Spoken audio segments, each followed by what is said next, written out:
welcome to Security in Context. Coinciding with the fall of the Assad regime in Syria on December 8th, Israel launched a military campaign of unprecedented scale, the largest in its history.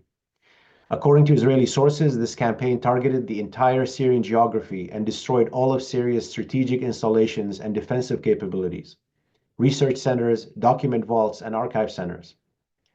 In conjunction with the air bombing campaign, its ground forces invaded the remainder of the Syrian Jawlan, imposing military control over the separation zone, which was under the supervision of international forces, the highest peak of Mount Hermon, the sources of the Yarmouk River, which feeds the Jordan River, and surrounding areas and rainwater collection facilities. Israel also announced the establishment of a security buffer zone with a depth of 15 kilometers and an intelligence activity zone with a depth of 60 kilometers. That is up to the outskirts of the Syrian capital, Damascus. 2 days ago, Israeli Prime Minister Benjamin Netanyahu says Israel will not allow Syria's new army to enter the area south of Damascus. We demand the complete demilitarization of southern Syria and the provinces of Quneitra, Daraa, and Sueda from the forces of the new regime. Likewise, we will not tolerate any threat to the Druze community in southern Syria, unquote. Joining me to discuss the history, structure, and nature of the Israeli occupation, as well as the new Israeli aggression in the occupied Syrian Jawlan, is Wael Tarabieh, Program Manager at Al-Marsad, the Arab Human Rights Center in the Jawlan. Al-Marsad's mission is to protect and promote human rights and respect for the rule of law in the occupied Syrian Jawlan, with a commitment to the application of international law, and in particular international humanitarian law and international human rights law. Al-Marsad has recently issued a policy brief that I just quoted from in my introduction describing the Israeli actions. The policy brief is titled "The Syrian Jawlan, the Twice Forgotten Occupation." Wael, thank you for making the time to speak with me today. I wanted to cover three main topics with you. First, if you can give us an overview of the history, structure, and the nature of Israeli occupation and its actions in the Syrian Jawlan up until December 8th, as well as the relationship between Jawlani Syrians and the rest of Syrian society and the Syrian state. And second, or third, to focus more specifically on the Israeli actions since December 8th, both militarily and politically, particularly in light of their historic plans in the Syrian Jawlan. Al-Marsad actually the only human rights organization in the occupied Syrian Jawlan. It was established in 2003 by a group of journalists, human rights activists, engineers, educated people, in order to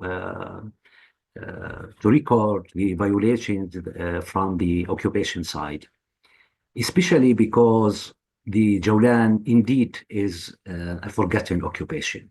This was the title of a book that is in our website that talks about many aspects of our lives. But for decades, the Jawlan was forgotten. And the historical circumstances can explain why we call it the forgotten occupation. Actually, the Jawlan was occupied on the eve of the Six-Day Wars in 1967.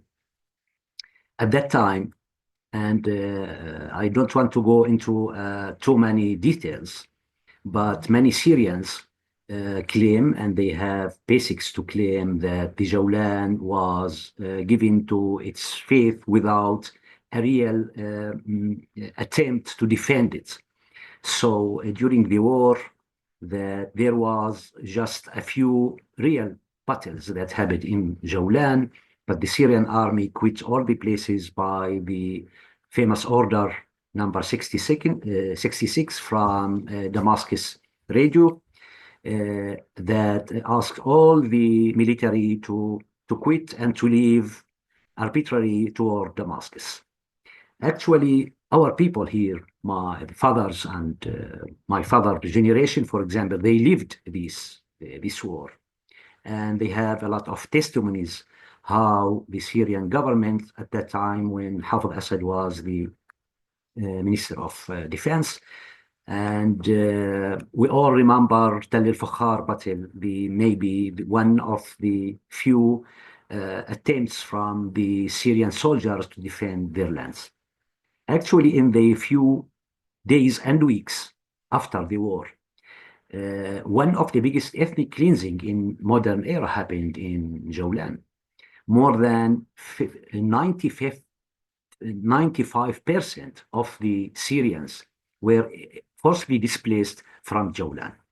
At that time, there were about 147,000 Syrians, and the Israeli forces forcibly displaced them.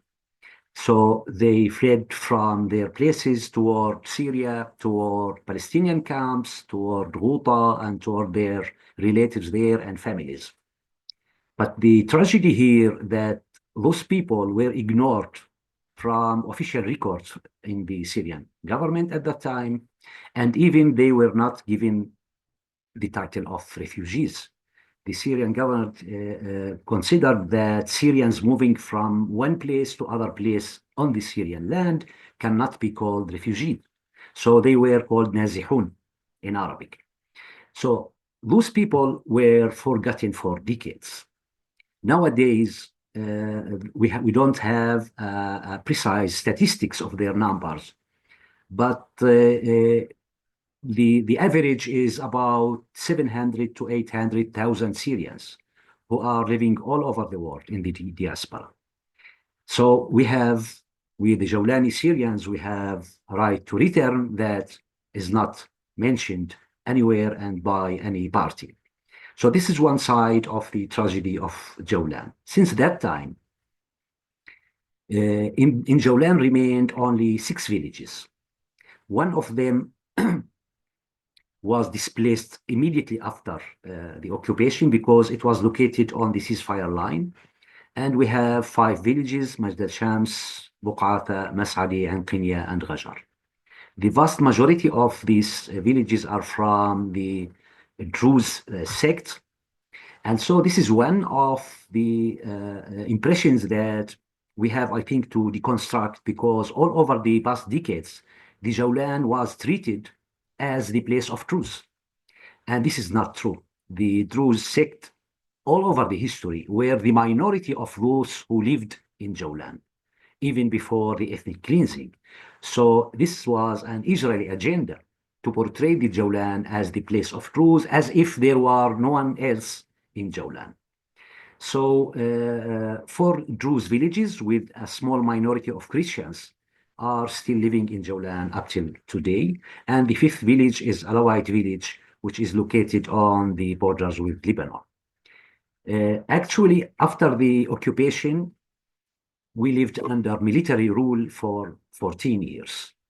Everything was decided by an Israeli general who dictated all the sides of our lives. He was appointing school teachers. He was deciding everything for us until 1981, when Israel decided to annex Jawlan and to consider it as part of Israel.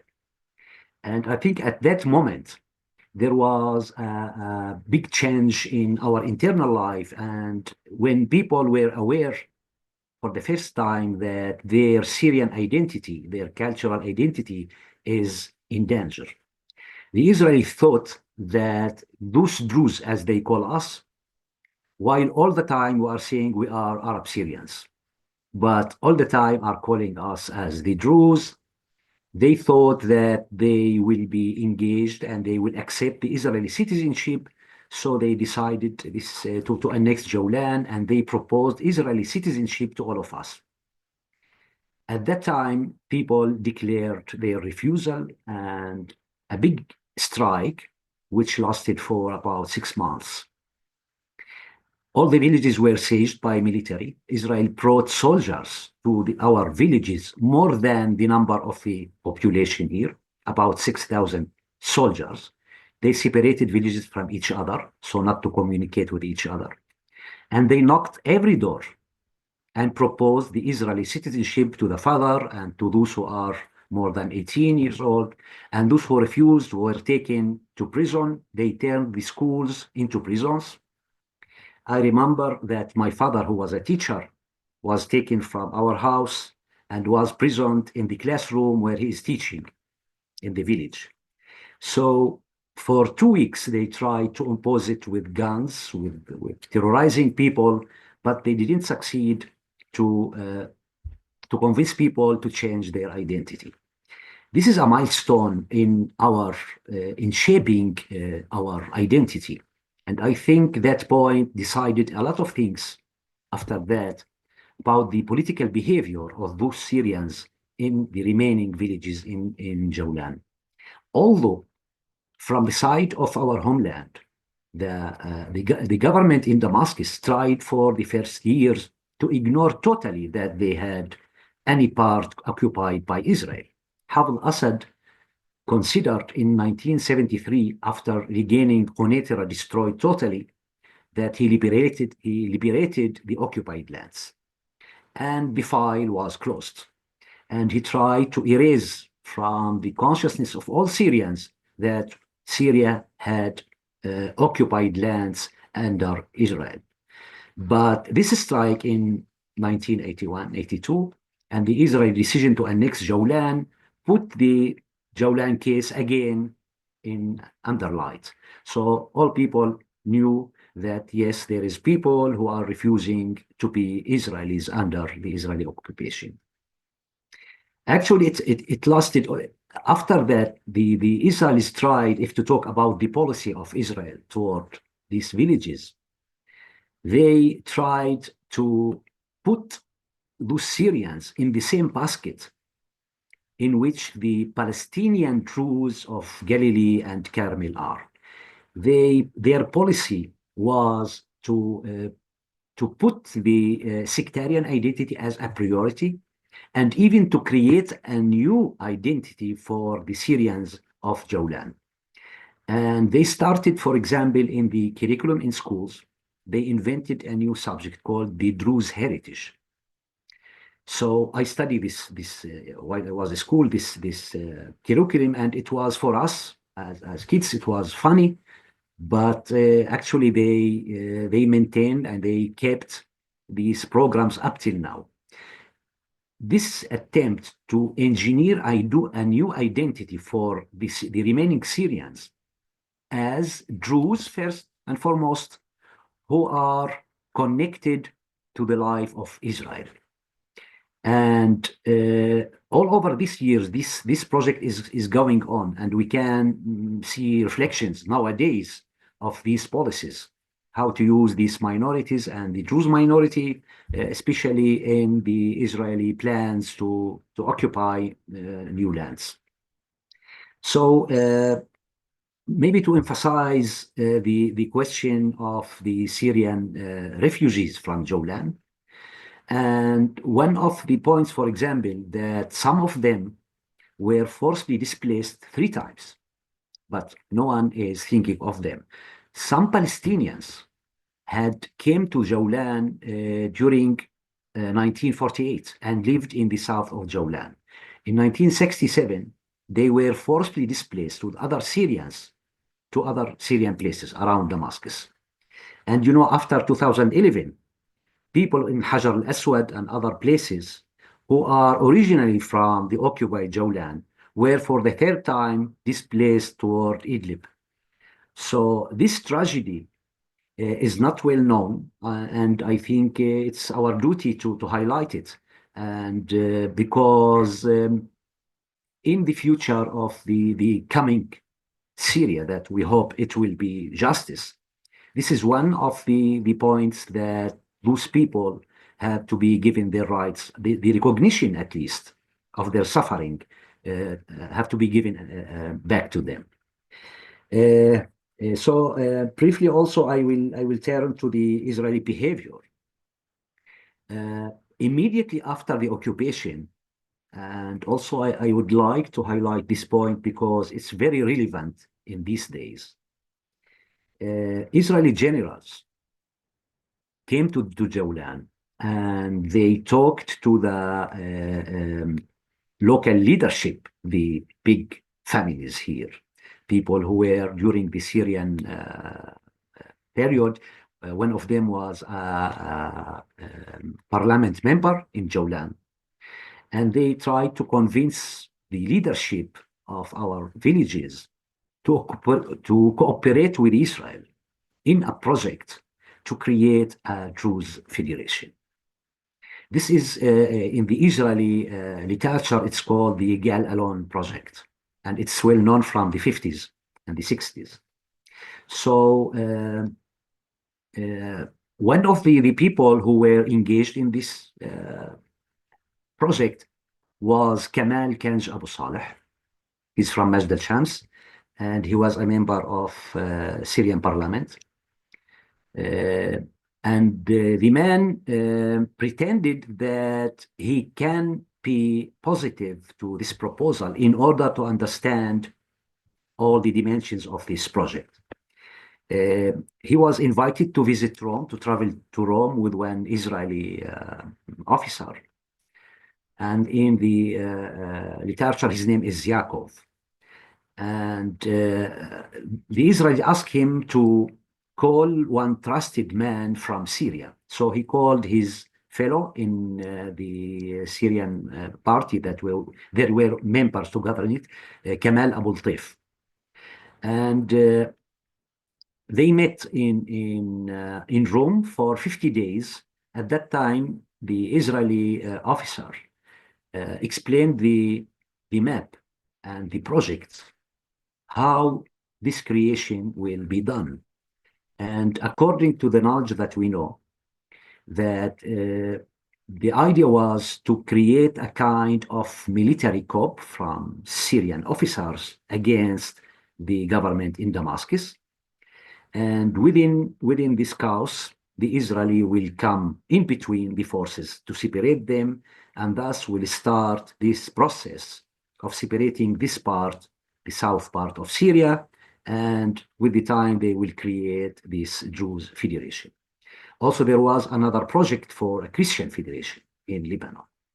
So in our memory, and the people living right now, the old generation can tell better than me the stories that they kept in their memory about what's going on. So my generation knew these things from books and from reading. And why I'm telling this story again, because I think that this project always was in the Israeli imaginary. They always waited for a moment, and they believed that someday this moment can come. So nowadays, we see what Bibi Netanyahu said yesterday about the south of Syria, about defending the Druze. So the same game is going on through all these decades. From other side, the Israel didn't stop trying to make the Syrians of the Golan quit their Syrian belonging and identity and become Israelis. And actually, they had some success, because after 5 decades of living under Israel, of almost totally cut from Syria, and people are engaged economically in the Israeli economics. We are working from here to the Red Sea, to Eilat, in all the cities in Palestine, in all hospitals you can find doctors from Jawlan who studied in Damascus. So everywhere you can meet people who are trying to find their livelihood all over Palestine.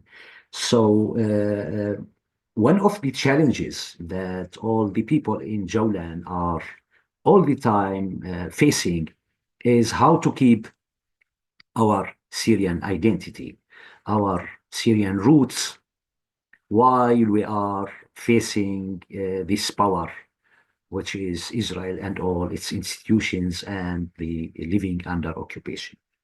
Another point, I think, that is the sectarian problem, or the sectarian accusation. For example, right now, all the time, the minorities are treated as if they are ready to cooperate with occupation. And in Syria, we have the same problem in the general discourse. So after the start of the Syrian uprising in March 2011, the connections and the relations between separated families here in the occupied Jawlan and in South Syria, in Sueda and the other places, people started from the Jawlan to try to help relatives there, to send them some money.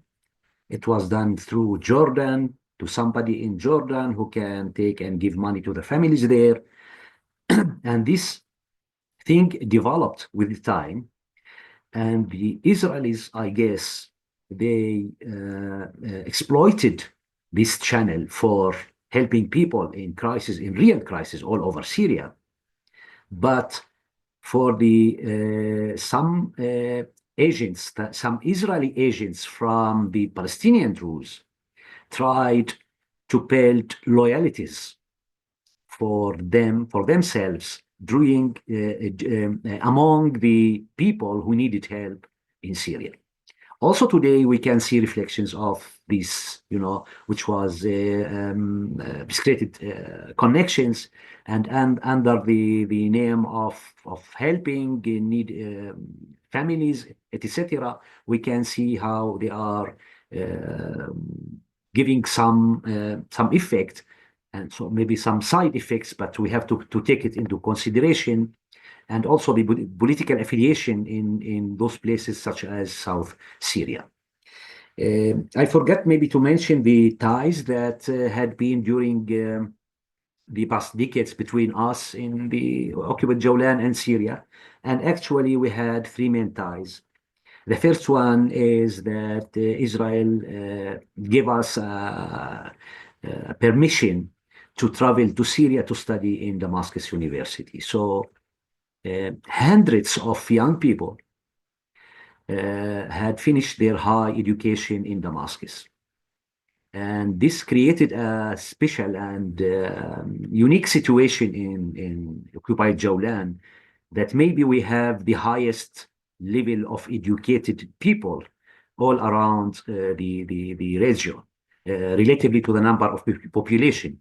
I mean, we have hundreds, even thousands, who finished high school, high education in Damascus, and prior to that in the Soviet Union, also through scholarships that we had access to that by the Israeli Communist Party, who was, the mediator between us and the Soviet Union in the 80s.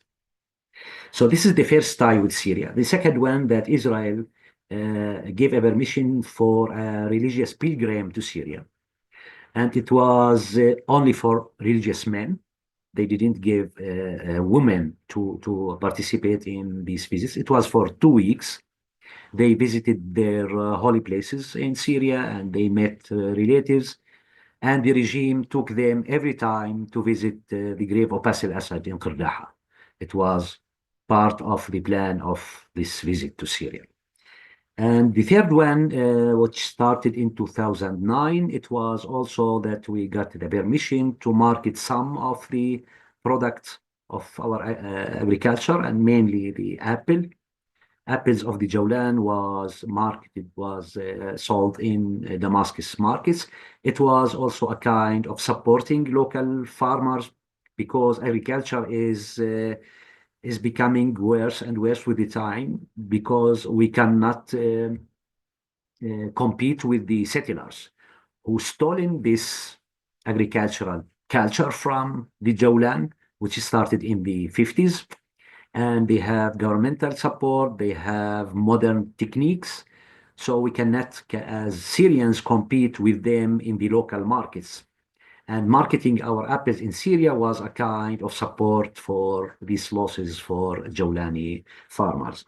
So these were the three ties with our homeland, which were cut with the start of uprising in Syria, in Daraa, in 2011. And since then, we're all the time asking the Red Cross about the possibility to renew these ties with Syria, even before the Assad regime was not against to renew them, but Israel was clear about that. There is no possibility to renew them. And now we understand why, because they have new plans, not only for us, for other places, the rest of the Jawlan, which we see that recently was occupied by Israel. Thank you so much. This was an incredibly useful, very brief but very condensed history lesson in terms of the occupation and also its methods vis-a-vis the population. And I also appreciate that you stressed the connection between the Syrian Jawlanis and the rest of Syria. And I know, having spoken with you before about, when the uprising broke, among the first support to the Syrian uprising came from the Jawlan as well, because they had a specific view of the Syrian regime from experience and from the neglect of the Golan, and as you said, an attempt to erase it from the consciousness of Syria. At the same time, it's brought new dynamics, and we've seen now that the fall of regime has created a significant shift in this, aggression by Israel, and also potentially very dangerous plans moving forward. So I quoted from the policy brief that Al-Marsad mentioned in my introduction in terms of the unprecedented nature of the Israeli military occupation, but also the further invasion and occupation of Syrian land and the new security sphere, but perhaps more plans to come given what, the pronouncements of Netanyahu. Can you take us through maybe first providing an overview of what actually has happened on the ground militarily and politically, and then, maybe talk a little bit about what you see happening moving forward? Yes. Actually, as all people who are interested in what's going on in Syria can remember that the Israeli campaign started in the first moments of Bashar Assad's escape from Damascus. And it's not my words. It's the Israeli officially announced that this military campaign is the biggest military campaign throughout the history of Israel. I mean, the scale of this campaign, the destruction that started from the Jawlan until Deir ez-Zor, that went through the Al-Sahel in Syria. All the military infrastructure in Syria was destroyed. And prior to that, just to remember that Israel, for the last decade, for more than 10 years, was all the time bombing locations in Syria under the pretext that they are not allowing Hezbollah and Iran to come close to them. It's a security need for Israel. But this, and no one it was in even coordination with the Russians in Syria.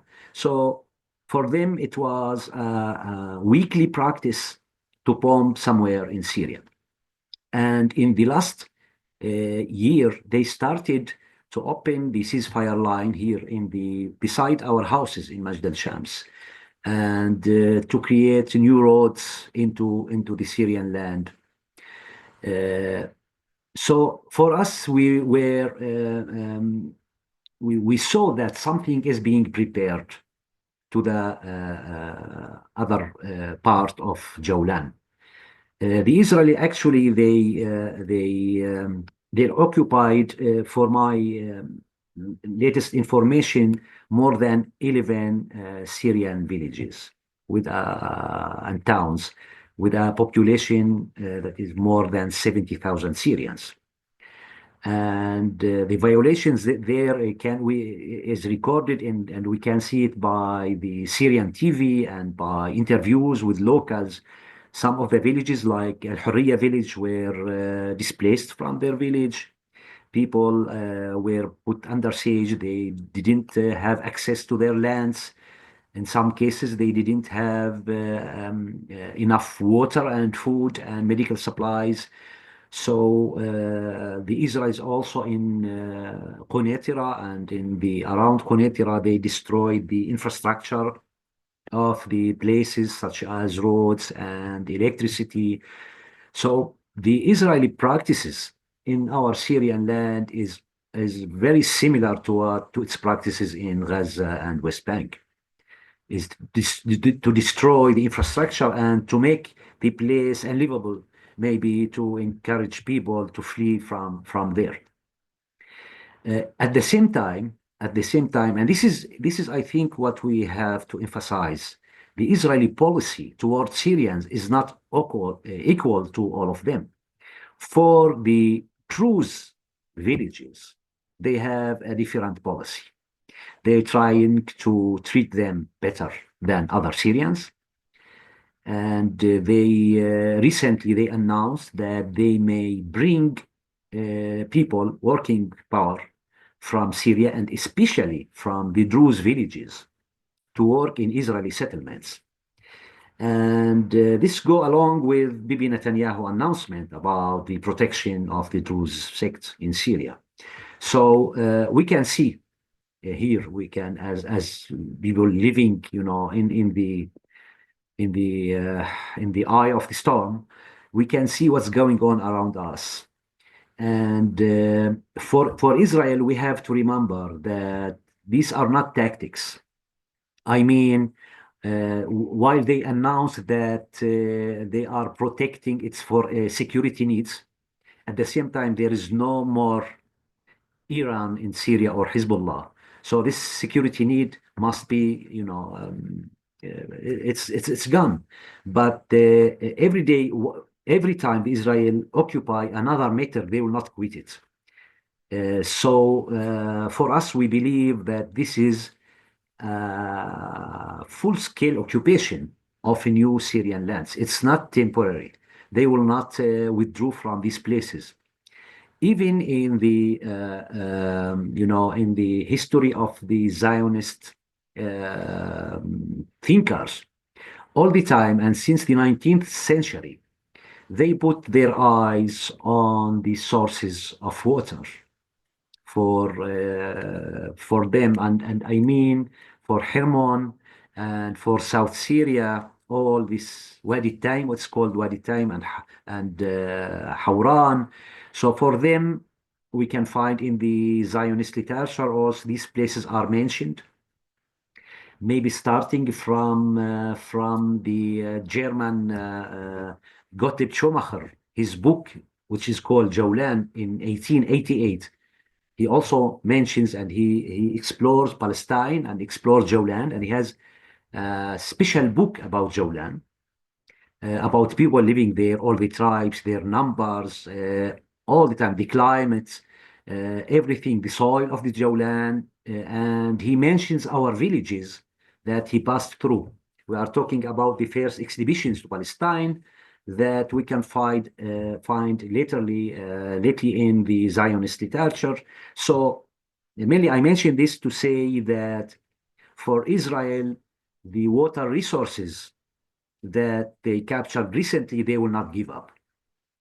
And easily they can forcibly transfer the villages, the Syrian villages, and they will manipulate and they will use and abuse the sectarian identities in order to fulfill their purposes.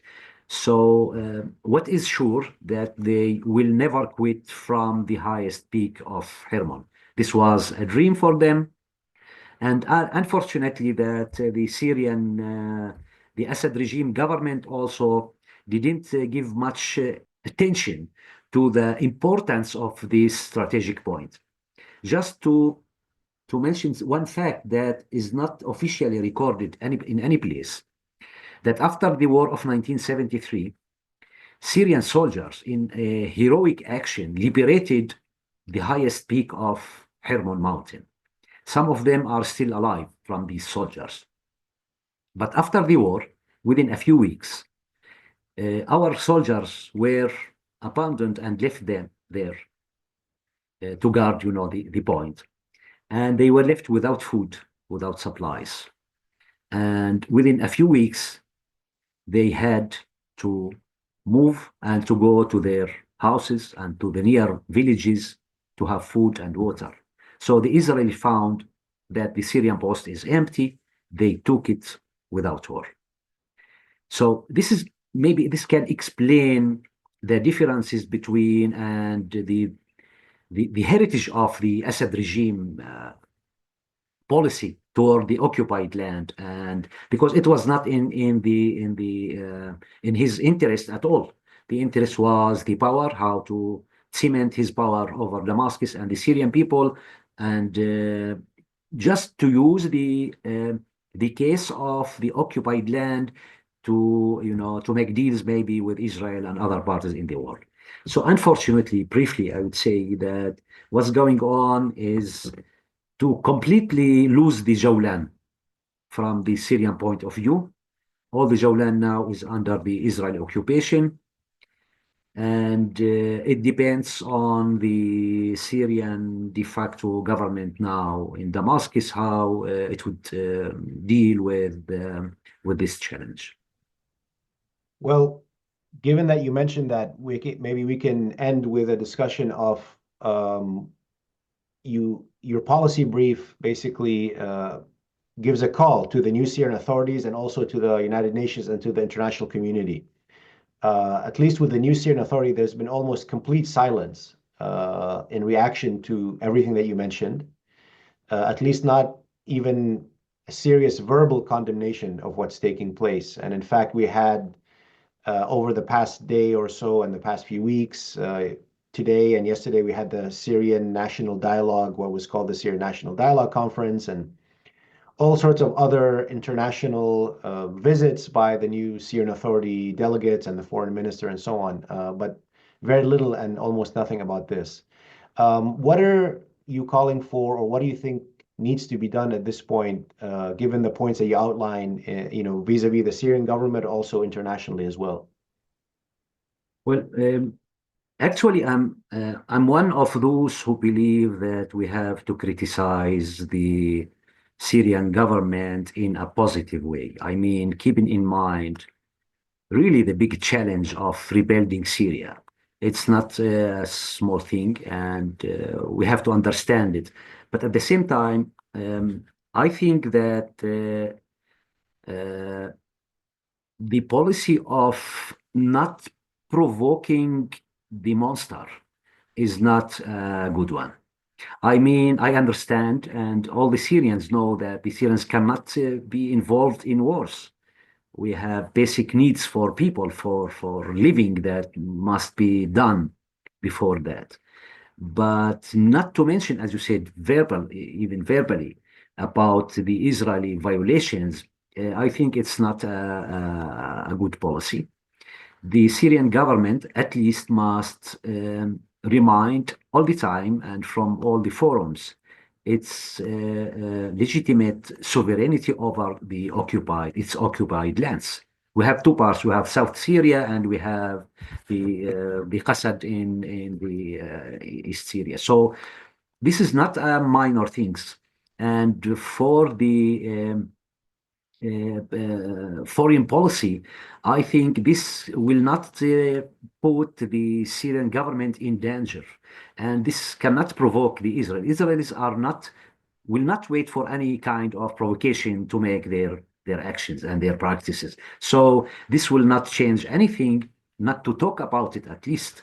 I think in the Syrian discourse, political discourse, it must be a kind of mantra, must be remembered, and all the time to say we have occupied lands that we will not give up, because the Israelis may get into negotiations with the Syrian government within a few maybe years to say, okay, we will quit from parts of the newly occupied lands, but you have to forget the Jawlan from 67.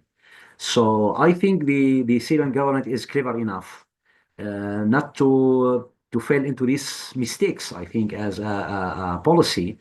And we as Syrians under occupation, I think we have the right to be mentioned and to be considered. And maybe if the Syrian government would make a positive thing, they may at least declare that they intend to put the Syrians under occupation, under both the 67 and the newly occupied people, to put them in its civil records, just to see, to know how many citizens we have under occupation, because they know nothing about us, not numbers, not names, nothing at all. I think these formal steps will have a significant political meaning. And this is enough, I think, for this period. Well, thank you so much, Wael. We'll leave it there and hope to return to this conversation again with you or your colleagues sometime soon. I really appreciate you taking the time to talk to me today. Thank you, Omar. Thank you for having me, and thank you for elaborating on the topic of the occupied Jawlan from 67. Thanks.